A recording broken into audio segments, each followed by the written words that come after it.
नमस्कार.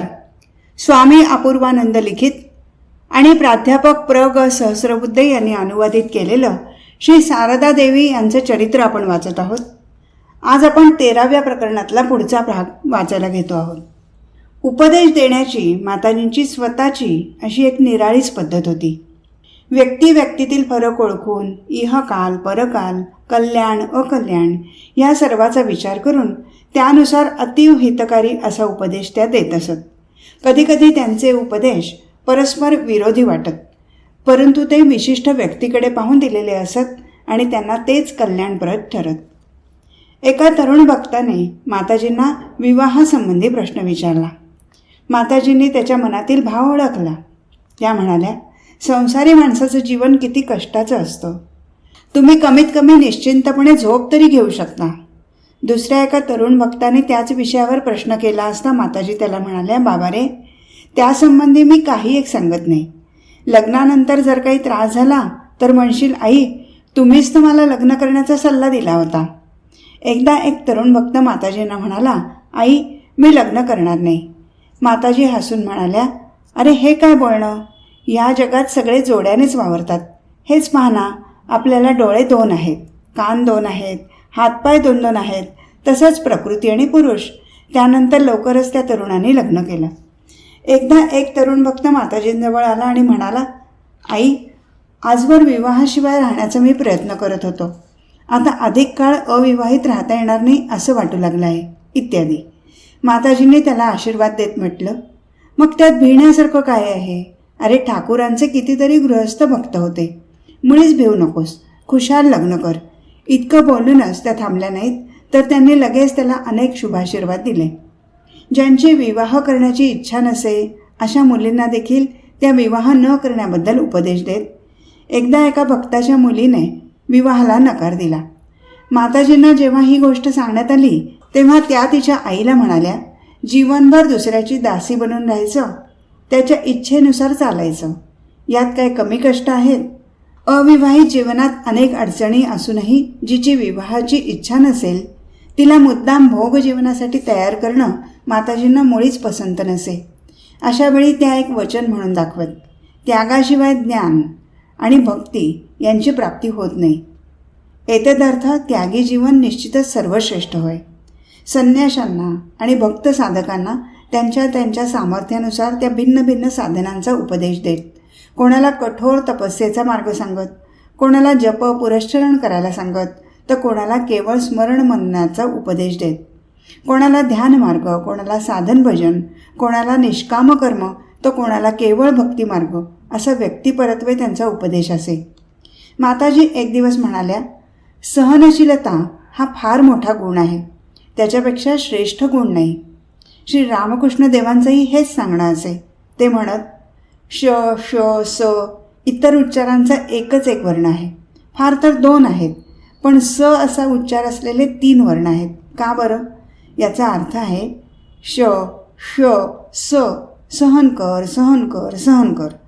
जो सहन करतो तोच राहतो, जो सहन करत नाही तो राहत नाही. माताजी म्हणत, सहनशीलता असावी तर शंकरासारखी. काय कडाक्याची थंडी पडली आहे पहा, पण अशा थंडीतही लोक त्याच्या मस्तकावर घडेच्या घाडे पाणी ओतत आहेत. पण म्हणून काय ते कोपतात? शंकराचं धैर्य असीम आहे. माताजींची सहनशीलता देखील अशीच असीम होती. स्वतः कष्ट करून त्या इतरांना तृप्ती देत. माताजींची भाची नलिनी एक दिवस फारच रागवली. माताजी तिची समजूत घालू लागल्या, बायकांच्या जातीला इतकं रागवणं काय चांगलं आहे. सहनशील बनलं पाहिजे. लहानपणी आईवडिलांची छत्रछाया आणि तरुणपणी पतीचा आश्रय या व्यतिरिक्त त्यांची मानमर्यादा राखणारं दुसरं स्थान नाही. थोड्या वेळाने त्यांची लाडकी राधू त्यांच्याजवळ येऊन बसली. तिचे गुडघे उघडे दिसत होते. ते पाहून माताजींना राग आला. त्या म्हणाल्या, ही काय रीत झाली, गुडघ्यांच्या वर बायकांचं वस्त्र कधीही जाता कामा नये. असं म्हणून त्यांनी एक श्लोक म्हणून दाखवला. स्त्रियांच्या बाबतीत गुडघ्यावरचा भाग उघडा असणं म्हणजे नग्न असल्यासारखंच होय, असा त्या श्लोकाचा भावार्थ होता. जवळच असलेल्या मिशनरी शाळेत राधू शिकत असे. त्या दिवशी शाळेला जाण्यासाठी ती तयार झाली होती. इतक्यात गोलापमा म्हणाल्या, इतकं वय झाल्यावर मुलीने शाळेत कसलं जायचं. राधू रडू लागली. तेव्हा माताजी तिथे येऊन म्हणाल्या, अशी किती मोठी झाली आहे ती, जाऊ दे तिला शाळेत. लिहिणं वाचणं कशिदा काढणं हे सगळं येत असलं म्हणजे चांगलं असतं. ते सगळं ती शिकली म्हणजे तिला स्वतःला तर ते लाभदायक होईलच, शिवाय सासरच्या मंडळींनाही ते लाभदायक होईल. मग आनंदित होऊन राधू शाळेत गेली. माताजी म्हणजे काही आधुनिक स्त्री नव्हत्या, तथापि मुलींच्या शिकण्या सवरण्याच्या बाबतीत त्यांचं मत फार उदार होतं.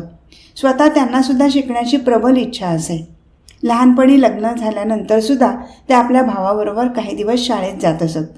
पण घरचं 18 दारिद्र्य आणि कामाचा उभा डोंगर, त्यामुळे त्यांची शिकण्याची इच्छा फलद्रूप झाली नाही. पुढे सासरी आल्यावरही त्यांनी शिकायचा प्रयत्न केला होता. त्यांना 2ऱ्या वर्गाचं पुस्तक वाचताना पाहून हृदयरामांनी त्यांच्या हातातून ते पुस्तक हिसकावून घेतलं होतं. अशी सगळी प्रतिकूल परिस्थिती असताही त्यांची शिकण्याची इच्छा नष्ट झाली नाही.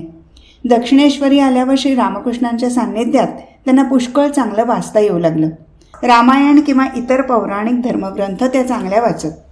याशिवाय केवळ ऐकून ऐकून त्या पुष्कळ गोष्टी शिकल्या होत्या. धर्मविषयक अनेक गहन प्रश्नांचं त्या इतकं सहज आणि समाधानकारक उत्तर देत की ते ऐकून लोक अगदी चकित होऊन जात. स्त्रियांनी लिहिणं वाचणं शिकावं, आपल्या पायावर उभं राहावं आणि अशा रीतीने सगळ्या समाजाची आणि देशाची त्यांनी उन्नती घडवून आणावी ही माताजींची विशेष इच्छा होती. शिक्षणशास्त्रात प्रवीण असलेल्या भगिनी निवेदिता आदी महिलांना स्त्री शिक्षणाच्या कार्यात माताजी नेहमी प्रोत्साहित करीत आणि नवनवीन प्रेरणा देत. पुढील काळात देखील माताजी आपल्या बाग बाजारातील घरात आल्या की निवेदिता बालिका अध्यालयातील अध्यापिका आणि विद्यार्थिनी त्यांच्याजवळ सारख्या येऊन बसत असत. माताजी त्यांना त्यांच्या अभ्यासाविषयी आणि इतर अनेक गोष्टींविषयी प्रश्न विचारित आणि त्यांचा उत्साह वाढवत. हिंदू समाजातील विधवांना आश्रयहीन जीणं जगावं लागतं, दुसऱ्याच्या तोंडाकडे पाहून काळ कंठावा लागतो, हे पाहून त्यांचं हृदय फार व्यथित होत असे. अभागी बालविधवांची स्थिती पाहून तर त्यांच्या अंतःकरणाला असंख्य वेदना होत. अशा स्त्रियांनी लिहिणं वाचणं शिकावं, स्वावलंबी बनावं, केवळ नातेवाईकांच्या सहानुभूतीवर आणि दयेवर न जगता देशाच्या आणि मानव समाजाच्या सेवाकार्यात आत्मसमर्पण करावं, अशा रीतीने आपलं जीवन सार्थकी लावावं असं माताजींना वाटत असे. दक्षिण भारतातील 18-20 वर्षाच्या 2 मुली निवेदिता विद्यालयात राहून शिक्षण घेत होत्या. त्यांच्यासंबंधी बोलणं निघालं असता माताजी म्हणाल्या, आहा, त्या मुली कसं सगळं छान छान शिकले आहेत, नाहीतर तुम्ही लोक इकडच्या या करंट्या मुलकात तर जयरामवाटीच्या आसपासच्या प्रदेशात मुलगी 8 वर्षाची झाली की लगेच लग्न करा, उजवा लवकर, असा ओरडा सुरू होतो. खरोखर राधूचं जर लग्न झालं नसतं तर तिची अशी दुर्दशा कशाला झाली असती. एक दिवस निवेदिता विद्यालयातील अन्य मुलींबरोबर त्या दोघी मद्रासी मुली देखील माताजींच्या दर्शनाला आल्या. निरनिराळ्या विषयांवर बोलता बोलता जेव्हा त्यांना इंग्रजी येत असल्याचं माताजींना कळलं, तेव्हा एखाद्या अबोध बालिकेच्या उत्सुकतेने त्यांनी त्या मुलींना विचारलं, आम्ही आता घरी जाऊ, हे इंग्रजीत कसं म्हणाल सांगा भाऊ. त्या मुलींनी केलेलं इंग्रजी भाषांतर ऐकून माताजी फार प्रसन्न झाल्या. त्यांनी पुन्हा त्यांना विचारलं, बरं आता घरी जाऊन काय खाल, याचं इंग्रजीत काय होईल. त्यांनी दिलेलं उत्तर ऐकून माताजींना फार आनंद वाटला. मग त्यांनी त्या मुलींना विचारलं, तुम्हाला गाता येतं. त्यांना गाता येतं हे कळल्यावर माताजींनी त्यांना गाणं म्हणायला सांगितलं. त्यांच्या तोंडून तामिळ गाणं ऐकून माताजींना अवर्णनीय आनंद झाला. प्रकरण 14. एके दिवशी 3ऱ्या प्रहरची गोष्ट. एका भक्ताकडून त्यांचा नोकर टोपलीभर सीताफळं घेऊन आला आणि आजी आजी म्हणून हाका मारू लागला. माताजी तिथे नव्हत्या म्हणून त्याने देवघराच्या दाराशी सीताफळं काढून ठेवली आणि खाली जाऊन तिथल्या साधूंना टोपली कुठे ठेवू म्हणून विचारलं. ते म्हणाले, टोपलीचं काय करणार, दे फेकून बाहेर. त्यांच्या सांगण्याप्रमाणे टोपली बाहेर फेकून नोकर तिथून निघून गेला. इतक्यात माताजी देवघराच्या पडवीत आल्या. रस्त्यात पडलेली ती टोपली त्यांना दिसली. त्याबरोबर त्या म्हणाल्या, पाहतं खरं किती सुंदर टोपली आहे, आणि त्यांनी चक्क फेकून द्यायला सांगितली. त्यांचं काय आहे म्हणा, बोलून चालून साधूच ते, त्यांना कशाला या सगळ्या गोष्टींचा मोह वाटायला. पण आम्हाला तर लहान सहान गोष्टीसुद्धा वाया गेलेली खपणार नाही. या टोपलीत काही नाही तर निदान भाजीची सालपटं, काड्या वगैरे तर भरता येतील, असं म्हणून त्यांनी ती टोपली आत आणवली आणि धुवून ठेवून दिली. माताजींच्या दृष्टीने कोणतीही वस्तू तुच्छ नसे. लहान सहान कामातून आणि गोष्टीतून त्या जीवनाचे उच्च आदर्श प्रस्थापित करत आणि त्यांचं महात्म्य समजावून सांगत. एके दिवशी एक भिकारी भिक्षावाडा भिक्षा अशी हाक देत दाराशी उभा होता. खाली साधू मंडळी आपापल्या कामात मग्न होती. ते चिडून म्हणाले, जा इथून, उगाच डोकं उठवू नकोस. ते शब्द माताजींच्या कानी पडताच त्या म्हणाल्या, पाहिलं, त्या भिकाऱ्याला तसंच घालून दिलं. हातातलं काम थोडं बाजूला ठेवून चटकन उठून थोडी भिक्षा देखील घालवली गेली नाही. आळस आला. भिकाऱ्याला मुठभर दाणे दिले गेले नाहीत. कोणाच्या भाग्यातील वाटा असं काढून घेणं काय चांगलं आहे? ही जी भाजीची देठं सालपटं वगैरे भाग आहे तो गाईचा वाटा आहे, तो गाईला दिलाच पाहिजे. जयराम वाटी इथली गोष्ट. एका सेविकेने अंगणाचा केर काढला आणि केरसुणी तिथेच फेकून ती चालती झाली. ते पाहून माताजी म्हणाल्या, काय बरं आहे. केरसुणीकडून आपलं काम तेवढं करून घेतलं आणि मग बेपर्वा होऊन तिला फेकून दिलं. फेकून देताना जितका वेळ लागला तितकाच वेळ ती हळूच ठिकाणी ठेवायला लागला असता. एखाद्या लहान वस्तूला काही इतकं तुच्छ समजावं. ती सेविका लहानसं तोंड करून उभी राहिली. केरसुणी तशी फेकून देण्यात काही वाईट आहे असं तिच्या कधी मनातच आलं नव्हतं. माताजी म्हणाल्या, ज्याला तुम्ही सांभाळाल तो तुम्हाला सांभाळेल. केरसुणीची पुन्हा आवश्यकता पडणारच, आणखी ती देखील या जगातली अंगभूत वस्तूच आहे ना. त्या दृष्टीने पाहता प्रत्येक वस्तूचा आपण आदर केला पाहिजे. अगदी सामान्य काम देखील श्रद्धापूर्वक केलं पाहिजे. एकदा जयराम वाटी इथे राधूची आवडती मिनी मांजर अंगणात ऊन खात बसली होती. जवळच एक भक्त स्त्री उभी होती. ती प्रेमाने आपला पाय त्या मांजरीच्या शरीरावरून फिरवत होती.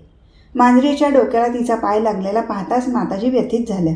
त्या कळवळून म्हणाल्या, बेटी, अगं काय करते आहेस तू हे? डोकं गुरुचं स्थान आहे. डोक्याला का कधी पाय लावावा? तिला नमस्कार कर. ती भक्तस्त्री लज्जित होऊन म्हणाली, आई, मला हे माहीत नव्हतं, आज समजलं. यच्च यावत सगळ्या वस्तूंकडे माताजी कोणत्या दृष्टीने पाहत असत ते मोठं लक्षात ठेवण्यासारखं आहे. एका भक्तस्त्रीला एकदा सुंदर स्वप्न दिसलं. ती आपल्या स्वप्नाचा वृत्तांत माताजींना एकांतात सांगू लागली. आई, एक दिवस मी स्वप्नात जयराम वाटीला गेल्याचं पाहिलं. तेव्हा तुम्ही तिथेच होता. समोर ठाकूर दिसले. त्यांना प्रणाम करून मी विचारलं, आई कुठे आहेत? ते म्हणाले, या गल्लीने सरळ गेल्यावर गवताच्या छपराचं एक घर लागेल, त्याच्या पडवीत बसले आहेत. माताजी पडल्या पडल्या ऐकत होत्या. त्या लगेच उठून बसल्या आणि म्हणाल्या, बरोबर आहे बेटी, तुझे पाहिलंस ते अगदी बरोबर आहे. भक्तस्त्री म्हणाली, खरंच का? आई, मला तर वाटलं होतं की तुमच्या माहेरचं घर चांगलं विटांचं असेल, त्यामुळे मातीने बांधलेलं घर आणि वर गवताचं छप्पर, हे पाहून मला वाटलं आपल्याला काही भ्रम झाला. एका भक्तस्त्रीने एक स्वप्न पाहिलं होतं. त्यात ती आपल्या पतीबरोबर कुठेतरी चालली होती. जाता जाता वाटेत एक नदी लागली. ती नदी इतकी विशाल होती की तिचा इकडचा तटही दिसत नव्हता आणि तिकडचा तटही दिसत नव्हता. त्या भक्तस्त्रीचा हात एका सोनेरी वेलात खूपच गुरफटला गेला. त्यावेळी तिला पलीकडे नेण्यासाठी एक काळा मुलगा नाव घेऊन आला आणि म्हणाला, आधी हे स्वर्णबंधन तोडून टाका, तरच मी तुम्हाला परतीराला घेऊन जाईन.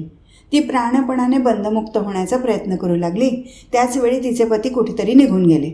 हे थोडंसं अडकलेलंच आहे, हे काही मी तोडू शकले नाही, असं म्हणून ती नावेत चढली. नाव चालू लागली. ते स्वप्न ऐकून माताजी म्हणाल्या, ते जे तू पाहिलंस ना, याचा अर्थ असा की महामायेने ते रूप धारण करून तुला पार उतरवलं. पती, पुत्र, शरीर सगळं माया आहे. ही सगळी मायेची बंधनं आहेत. ती तोडल्याशिवाय हा भवसागर पार करता येणार नाही. मायेचं शेवटचं बंधन आहे या देहाचं, देहात्मबुद्धीचं. शेवटी तेही तोडावं लागतं. बेटी, हा देह म्हणजे काय? तर एक मुठभर राखच तर आहे. तिचा कसला एवढा गर्व करायचा? किती का मोठं देह असे ना, जाळल्यावर केवळ 150 राख उरते. त्या देहाची का ममता बाळगायची? हरी बोल, हरी बोल. जय आई जगदंबे, गोविंद गोविंद, राधेश्याम, गुरुदेव, गंगा गंगा ब्रह्मवारी. एकदा एका ब्रह्मचारी बालकाने माताजींना विचारलं, आई, मंत्र घेण्याची काय बरं आवश्यकता आहे? मंत्र जप न करता जर एखाद्याने आई कालीमाते, आई कालीमाते असं म्हणून धावा केला तर काय चालणार नाही? मंत्र हे देखील ज्याचं एक स्वरूप आहे. त्या जगज्जननी माताजी म्हणाल्या, मंत्राने देहशुद्धी होते. भगवंताच्या मंत्राचा जप करून मनुष्य पवित्र होतो. मग माताजींनी नारदाची कथा सांगितली. नारद वैकुंठात आले होते. भगवंताशी गोष्टी बोलून नारद जेव्हा निघून गेले तेव्हा भगवान विष्णू लक्ष्मीला म्हणाले, तिथे शेणाने सारवून टाक. लक्ष्मीने कारण विचारलं तेव्हा विष्णू भगवान म्हणाले, नारदाने अजून मंत्र घेतलेला नाही. मंत्र घेतल्याशिवाय देहशुद्धी होत नाही. ही कथा सांगून माताजी म्हणाल्या, कमीत कमी देहशुद्धीसाठी तरी मंत्र घेणं आवश्यक आहे. एकदा त्या म्हणाल्या होत्या, भगवंताने बोटे दिली आहेत, मंत्रजप करून ती सत्कारणी लावली पाहिजेत. एक भक्त माताजींना शरण आला आणि आर्त स्वरात म्हणाला, आई, साधन भजन काही एक घडत नाही आणि पुढे कधी करू शकेन असंही वाटत नाही. माताजी त्याला अभय देत म्हणाल्या, साधन भजन करणार तरी काय, जेवढं करतो आहेस तेवढं करत राहा. एक गोष्ट लक्षात ठेव, तुम्हा सर्वांच्या पाठीशी ठाकूर उभे आहेत, मी उभी आहे. दुसऱ्या एका भक्ताने अशीच असमर्थता प्रकट केली. तो म्हणाला, आई, ध्यान वगैरे तर काही एक जमत नाही. माताजी म्हणाल्या, नाही तर नाही, ठाकूरांचा फोटो पाहत जा म्हणजे झालं. दुर्बलांचं ओझं त्यांनी अगदी हलकं करून टाकलं, मार्ग सुगम केला, पांगळ्याला त्याच्या हातात मुक्ती आणून दिली. इतकं करूनही जर भक्त असमर्थ असेल तर? एका बालकाने माताजींना एकदा विचारलं. आई, यथाविधी 3दा जप करणं रोज काही शक्य होत नाही. आईच ती. मुलांची अशक्यता पाहून तिचे प्राण कासावीस होतात. म्हणूनच माताजी म्हणाल्या, नाही होत तर न होऊ दे, स्मरण मनन करत राहा म्हणजे झालं. जेव्हा वेळ मिळेल तेव्हा जप करत जा. कमीत कमी नमस्कार तर करू शकशील ना. अरे मानवा, आणखी काही न करता आलं तर कमीत कमी जगन्मातेच्या चरणी तरी नतमस्तक हो. अगदी अंतःकरणाच्या तळमळीने तिचे दोन्ही चरणकमल धरून ठेव. तुला शांती लाभेल, मुक्ती मिळेल. इसवी सन 1916 मधली गोष्ट. माताजींचा आशीर्वाद घेऊन स्वामी प्रेमानंद बेलूर मठात आले आणि भगवती दुर्गेच्या प्रतिमेच्या आराधनेची तयारी करू लागले. दुर्गापूजेच्या वेळी माताजी मठात येणार आहेत असं आश्वासन मिळाल्यामुळे संन्याशांच्या हृदयात आनंदधारा वाहू लागली. आई येणार, शरणागत दीनार्थांचं संरक्षण करणारी आई येणार. श्री रामकृष्णदेव एकदा म्हणाले होते, मंदिरातील आई आणि नौबतखान्यातील आई दोघीही एकच आहेत. त्याच आंबेचं अंबालिकेच्या स्वरूपात मठात पूजन होणार आहे. प्रत्यक्ष उपस्थित राहून माताजीने आशीर्वाद दिला की आपली पूजा सार्थकी लागली असं सगळे संन्यासी समजत असत. संन्यासांची पूजा म्हणजे निष्काम पूजा. अकामो विष्णुकामो वा. क्षेमम करी आई जगदंबेने प्रसन्न व्हावे हीच त्यांची प्रार्थना आणि हेच मागणं. चालत्या बोलत्या देवीच्या चरणकमलांचं दर्शन घेणं आणि तिच्या पुण्यचरणी भक्ती अर्ध्य समर्पित करणं हेच मठातील संन्यासी आपलं परमकर्तव्य मानत असत. एकदा एका महाअष्टमीला स्वामी ब्रह्मानंदांनी 108 प्रफुल्ल कमळांनी माताजींच्या चरणांची पूजा केली होती. त्यावेळी त्यांना अगदी धन्य धन्य वाटले असतो. माताजी सप्तमीला मठात आल्या. मठाच्या उत्तरेस उद्यान भवनात त्यांच्या राहण्याची व्यवस्था करण्यात आली होती. माताजी योग्य वेळी पूजा मंडपात आल्या आणि पूजा इत्यादी पाहून प्रसन्न झाल्या. त्यांनी सगळ्यांना दर्शनही दिलं. इकडे राधू एकाएकी आजारी पडली. त्यामुळे माताजी आता लगेच कलकत्त्याला परत जाणार की काय अशी चर्चा होऊ लागली. ती ऐकून एक संन्यासी स्वामी प्रेमानंदाजवळ गेले आणि माताजींना राहण्याची आपण विनंती करा असं म्हणाले. त्यावर प्रेमानंद म्हणाले, अरे बाबा, जी साक्षात महामाया आहे तिला कोण अडवू शकतो? त्यांची जशी इच्छा असेल तसंच होईल. त्यांच्या इच्छेविरुद्ध कोण काय करू शकतो? शेवटी माताजींनी कलकत्त्याला परत जाण्याचा विचार रहित केला. त्या वर्षी पूजेच्या 3ही दिवशी निसर्गाने काही मोठी साथ दिलेली नव्हती, परंतु माताजींच्या उपस्थितीमुळे सगळे काही आनंदाने साजरं झालं. स्वामी शिवानंदांच्या एका पत्रावरून आपल्याला त्या उत्सवाची कल्पना येऊ शकते. त्यांनी त्यात लिहिलं आहे, माताजींच्या उपस्थितीमुळे जणू जगदंबेची प्रत्यक्ष पूजा साजरी झाली. वास्तविक पाहता 3ही दिवस एकसारखा पाऊस पडत होता, तरीही माताजींच्या कृपेने कोणत्याही कार्यात कसलीही बाधा आली नाही. इतकंच काय, पण भक्तमंडळी प्रसाद घ्यायला बसली की त्याच वेळी पाऊस थांबत असे. ते पाहून सर्वांना फार आश्चर्य वाटत असे. नंतर योगींमाकडून कळलं की भक्तांच्या प्रसाद ग्रहणाची वेळ झाली आणि लगेच पाऊस पडणार तर नाही ना, अशा काळजीत लोक पाने मांडू लागले की तिकडे माताजी दुर्गा नामाचा जप करत बसत. त्या म्हणत, इतके लोक पावसात कसे जेवतील? पत्रावळी वगैरे सगळं काही वाहून जाईल. आई, तूच सांभाळ. आणि आईने खरोखरच सगळं काही नीट सांभाळलं. 3ही दिवस असंच झालं. दुर्गापूजेच्या या थोड्या अवधीतच अनेक भक्तांनी माताजींची चरणपूजा केली. दर्शनार्थी लोकांची खूप गर्दी जमत असे. दर्शन देणं चालू असता माताजी मधून आपले पाय गंगाजलाने धुत होत्या. ते पाहून योगींमाने विचारलं, आई, हे काय करत आहात? थंडी बाधेल एखाद्या वेळी. माताजी कातर स्वरात म्हणाल्या, योगेन काय सांगू, काही लोक असे असतात की त्याने प्रणाम केला म्हणजे शरीराला गारवा लागतो, पण काही लोक असे असतात की त्याने प्रणाम केला म्हणजे शरीराचा नुसता भडका उडतो. मग गंगाजलाने पाय धुतल्याशिवाय माझ्याने राहवत नाही. बेलूर मठातील त्या संन्यासी भक्तांची देवी आराधना सार्थ झाली. माताजींनी सर्वांना आशीर्वाद दिला. त्यांच्या आशीर्वादांनी सगळ्यांना शांती लाभली आणि खूप आनंद झाला. माताजींचा आशीर्वाद म्हणजे पुण्यतीर्थाचं जलच ते.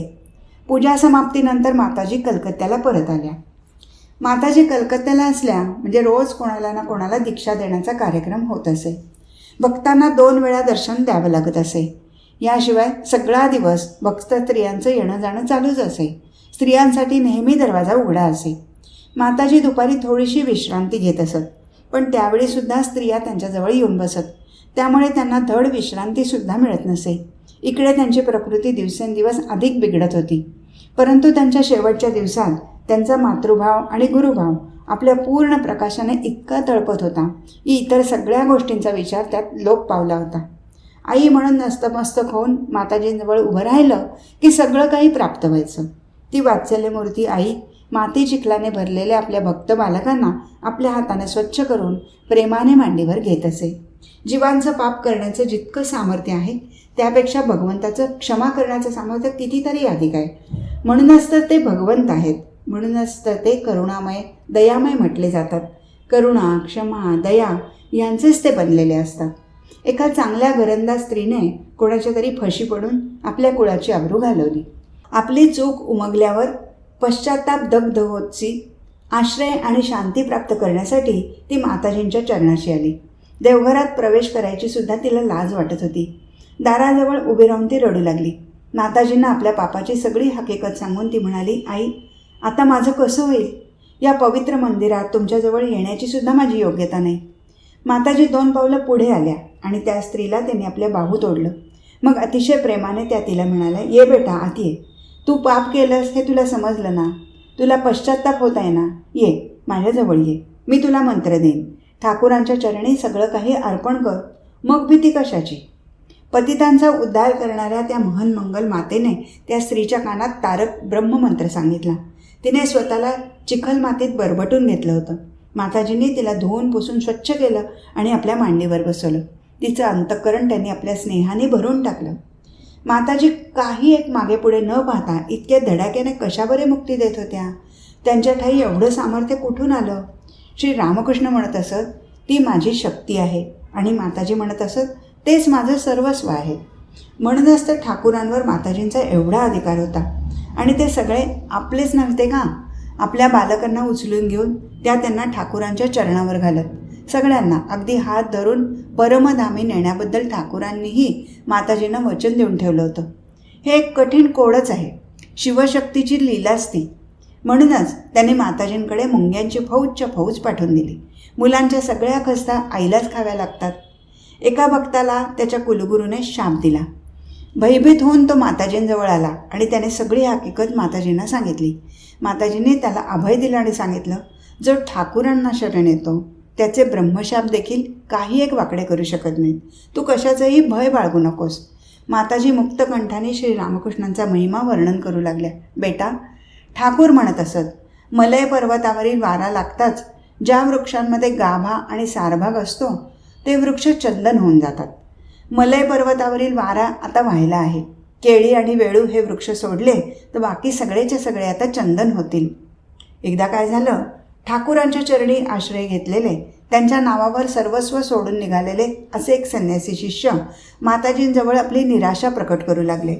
त्यांचं बोलणं ऐकून माताजी एकदम गंभीर झाल्या. ते गांभीर्य, ते महामौन मोठंच सूचक होतं. मग आवेशाने माताजी म्हणाल्या, हे काय बोलता आहात तुम्ही? ठाकूरांचं नाव म्हणजे काय नुसती 4 अक्षर आहेत की ती विफल होतील? छे, ते नाव कधीही व्यर्थ होणार नाही. जे लोक ठाकूरांचं स्मरण करून इथे आले आहेत त्यांना इष्टदर्शन घडेलच घडेल. इतर वेळी घडलं नाही तर मृत्यूपूर्वी क्षणभर आधी तर निश्चितच होईल. तो क्षणच परम सौभाग्यशाली क्षण आहे. भवबंधनातून मुक्त होण्याचा क्षण आहे. जन्ममृत्यूचं कोडं कायमचं उलगडण्याचा तो क्षण आहे. आपण चरणस्पर्श करून माताजींना प्रणाम करतो, त्यामुळे त्यांना फार कष्ट होतात. या विचाराने एक आश्रित बालक फार दुःखित झाला. त्याने विचार केला, तर मग पायांना हात लावून प्रणाम करावाच कशाला? आपल्या बालकाच्या दुःखाने आई अधिकच दुःखी होत असते. माताजींनी त्या भक्ताचं ते बोलणं ऐकलं तेव्हा त्या म्हणाल्या, नाही बेटा, असा का विचार करतोस? आमचा जन्म तर एवढ्यासाठी झाला आहे. आम्ही जर लोकांचं पाप ताप घेणार नाही, ते पचवून टाकणार नाही, तर आणखी कोण बरं ते काम करेल? पापी तापी जनांचा भार कोण सहन करेल? पण त्यातील खरी गोष्ट अशी आहे की जे लोक चांगले असतात त्यांनी जर पायांना स्पर्श केला तर काही एक होत नाही. पण काही लोक असे असतात की त्यांनी पायांना स्पर्श करताच पाय नुसते होरपळू लागतात. एकदा जयराम वाटी इथे एक मुलगा माताजींजवळ आला. त्यांनी दर्शन घेतलं आणि प्रणाम केला. आपल्या मनातील काही गोष्टी माताजींजवळ बोलाव्यात अशा विचाराने तो आला होता. तिथे आल्यावर कशी सुरुवात करावी ते न सुचल्यामुळे लहानसं तोंड करून तो तसाच पडवीत बसून राहिला. माताजी घरात होत्या. त्या मुलाच्या हृदयातील व्यथा त्यांनी ओळखली. त्या म्हणाल्या, बेटा आत ये बघू, इथे बसून सांग तुला काय सांगायचं आहे ते. तो मुलगा म्हणाला, नाही आई, मी इथेच बरा आहे. आई, मी हलक्या जातीचा आहे. भावपूर्ण स्वरात माताजी म्हणाल्या, अरे तू हलक्या जातीचा आहेस असं तुला कोणी सांगितलं? तू तर माझा मुलगा आहेस, ये आत येऊन बस. श्री रामकृष्ण म्हणत असत, भक्तांना कुठली जात? अर्थात सगळ्या भक्तांची एकच जात असते आणि जातीभेदाचं काय, तो केवळ एकाच उपायाने नाहीसा होऊ शकतो. तो उपाय म्हणजे भक्ती. अस्पृश्य देखील शुद्ध होतात. चांडाल देखील भक्ती अंगी बांधली म्हणजे चांडाल राहत नाहीत. चैतन्य देवांनी चांडाल सगळ्यांना आलिंगन दिलं होतं. एका बालकाच्या हातून एकदा फार अनुचित असं कार्य घडलं. माताजींना ते सांगितलं म्हणजे माताजी त्याला चांगली शिक्षा करतील अशा विचारांनी काही लोकांनी मुद्दाम माताजींजवळ येऊन ती हकीकत त्यांना सांगितली. इतकंच काय, पण त्याला चांगली शिक्षा करण्याबद्दलही त्यांनी माताजींना विनंती केली. माताजींनी ते सगळं ऐकून घेतलं. दुःखाने त्यांची मुद्रा खिन्न झाली. एक मोठा उसासा टाकून त्या म्हणाल्या, मी तर आई आहे, मी त्याला असं कसं म्हणू? माताजींनी त्याला काही शिक्षा तर केलीच नाही, उलट त्याचा सगळा भार त्यांनी आपल्या शिरावर घेतला. एक दिवस बाग बाजार मठात माताजींजवळ अनेक भक्त स्त्रिया बसल्या होत्या. माताजी श्री रामकृष्णांच्या गोष्टी सांगत होत्या आणि सगळ्या स्त्रिया तन्मय होऊन ऐकत होत्या. श्री रामकृष्णांच्या जीवनातील प्रसंग माताजींच्या मुखातून ऐकायचे म्हणजे भक्त मंडळींना ती एक मिष्टान्नाची मेजवानीच वाटायची. जुन्या गोष्टी बोलता बोलता माताजी जणू प्रत्यक्ष भूतकाळातच जाऊन पोचल्या. प्रेम विभोर होऊन त्या सांगू लागल्या, ठाकूर इतके त्यागी होते, पण माझी ते किती काळजी घेत. एके दिवशी त्यांनी मला विचारलं, तुम्हाला खर्चाला महिन्याला किती रुपये लागतात? मी म्हटलं, लागतात 5-6. मग त्यांनी सांगितलं, संध्याकाळी किती पोळ्या खाता? लाजेने मी निस्तब्ध उभी राहिले, कसं सांगू? पण ते पुन्हा पुन्हा विचारू लागले. शेवटी सांगावंच लागलं, खाते 5-6. बोलता बोलता त्या गंभीर झाल्या आणि भाववेगात मग्न झाल्या. एका भक्ताने श्री रामकृष्ण देवांची पूजा करून त्यांना नैवेद्य दाखवला. श्री रामकृष्ण देवांच्या फोटोतून प्रकाशाचा एक लोळ निघून नैवेद्यावर पसरल्याचं त्याने पाहिलं. त्याला त्याचं तात्पर्य कळलं नाही. माताजींना विचारावं म्हणजे ते आपलं समाधान करतील असा विचार करून त्याने माताजींना तो वृत्तांत सांगितला. शेवटी त्याने विचारलं, आई, हे जे मी पाहतो ते खरं असतं की तो आपला नुसता मनाचा भ्रम असतो? ते ऐकून माताजी क्षणभर जणू ध्यानमग्न राहिल्या. मग म्हणाल्या, नाही बेटा, तो भ्रम नाही, खरंच आहे ते. तो म्हणाला, मी काय पाहतो ते तुम्हाला ठाऊक आहे? ठाकूरांना आणि तुम्हाला जो नैवेद्य आम्ही दाखवतो तो काय ठाकूर खरोखर ग्रहण करतात? काय तुम्ही तो ग्रहण करता? माताजींनी एवढंच म्हटलं, होय. हे मी कसं समजू? का बरं? गीतेत वाचलं नाहीस का? फळं, फुलं, पाणी जे काही तुम्ही भगवंताला भक्तिपूर्वक अर्पण कराल ते सर्व ते ग्रहण करतात. अशा उत्तराची भक्ताने कधीच कल्पना केली नव्हती. चकित होऊन भक्ताने विचारलं, तर काय तुम्ही भगवान आहात? तो प्रश्न ऐकून माताजी हसल्या. आपण पकडलं गेल्याची कबुली त्या हास्यातून प्रकट होत होती. जवळजवळ 7 महिने बागबाजारात राहून 31 जानेवारी इसवी सन 1917 रोजी त्या जयराम वाटीला जाण्यासाठी निघाल्या. वाटेत कोआलपाडा इथल्या जगदंबा आश्रमात 2 दिवस मुक्काम करून त्या जयराम वाटीला पोहोचल्या.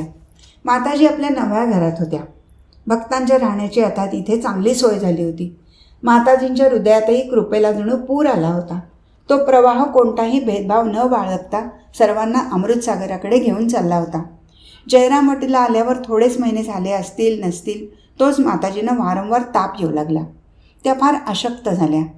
शरद महाराजांना म्हणजे स्वामी शारदानंदांना जेव्हा हे कळलं तेव्हा त्यांनी भक्तांचं येणं जाणं आणि दर्शन आधी काही दिवस बंद ठेवण्याचा आदेश दिला. त्याच सुमाराला दूर बरीसालहून एक भक्त जयराम वाटीला आला. माताजींचं दर्शन घ्यावं आणि त्यांची कृपा प्राप्त करावी अशा तळमळीने तो आला होता. पण सेवक काही त्याला दर्शन घेऊ देणार. त्याने अगदी कळवळून सांगितलं, पण त्याचा काही एक उपयोग झाला नाही. तो भक्त आणि सेवक यांचा जोरात वादविवाद सुरू झाला. ती गडबड ऐकून अंतर्यामिनी माताजी तशाच उठून पुढल्या दरवाजापाशी आल्या आणि किंचित नाराज होऊन सेवकाला म्हणाल्या, अरे त्याला येऊ का नाही देत? सेवक म्हणाला, शरद महाराजांनी कोणाला आत सोडायचं नाही म्हणून सांगितलं आहे.